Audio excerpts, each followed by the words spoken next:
Professor Mary O'Dodd. Thank you very much.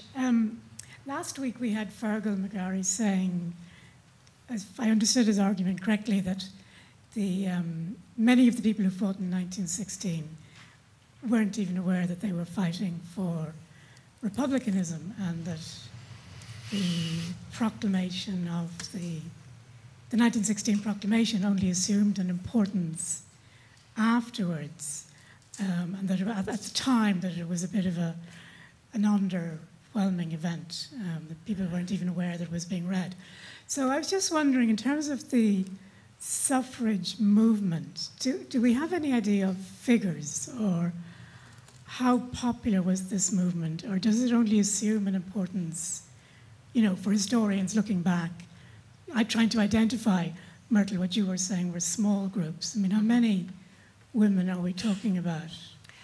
There have been some estimates, and again, I think it's Diane who has some numbers, but there are kind of the sort of facts that I'm thinking of are, that I remember very, very clearly the movement in the north was particularly strong, and also that the suffrage movement in Ireland was proportionately about the same size as that in England, but we're probably talking, what, a couple of thousand at the very most? Yeah. 2,000 or 3,000. The Irish Citizen in its early days said that one of its first issues said that the number was approximately 3,000.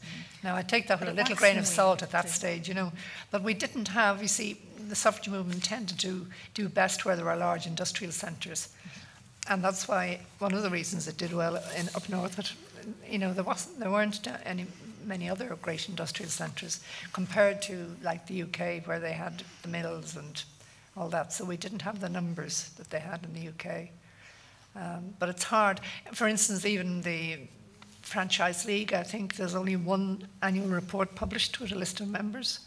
I know, and Margaret Cousins and people said that they had several hundred subscribers or members, but she did then say, but active members is much smaller. So you can subscribe, or doesn't mean you're going along to a meeting. No. It's one of the very many parallels, I think, between the first wave, if you like, and the women's liberation movement, the 60s and 70s, where there were those people who were interested and marched, or various things, but the activists and those sort of involved in policy and so forth were probably quite small in number. Yeah.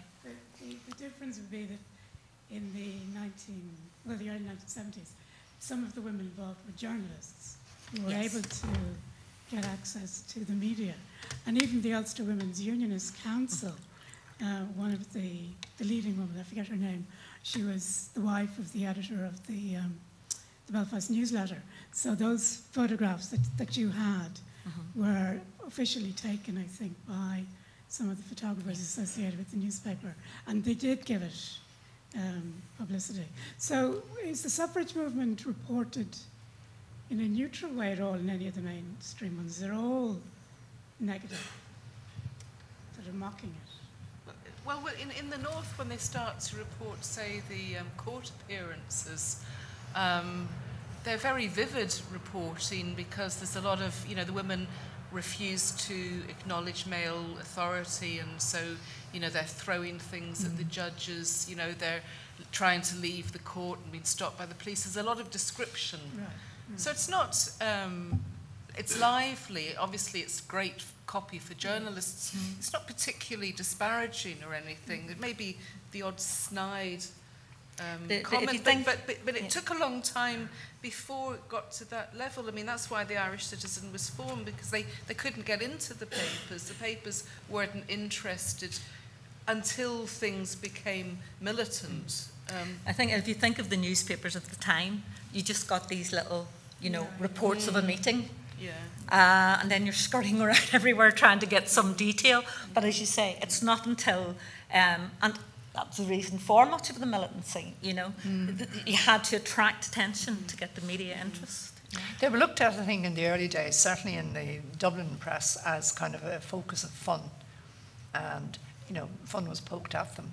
When in Belfast the Pankhurst, the WSPU set up branches there, and a lot of the women from the Irish Women's Suffrage Society joined the Pankhurst, and the militants became very extreme.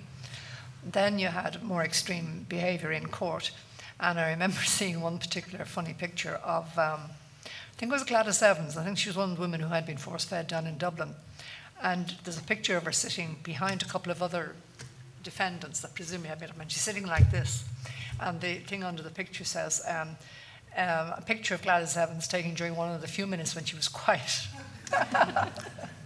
So obviously she was giving lip all the time to the court and to the judge and everything. You know? Dorothy Evans, was it? Yeah. And Churchill, of course, when he came to Belfast to speak for Home Rule in 1912, he and his wife couldn't get any sleep on the night train from Euston to Stranraer with English suffragettes running up and down shrieking votes for women. And they pursued him to Celtic Park, which was called Paradise, but it didn't quite work out that way. And they actually threw axes and heckled him there as well.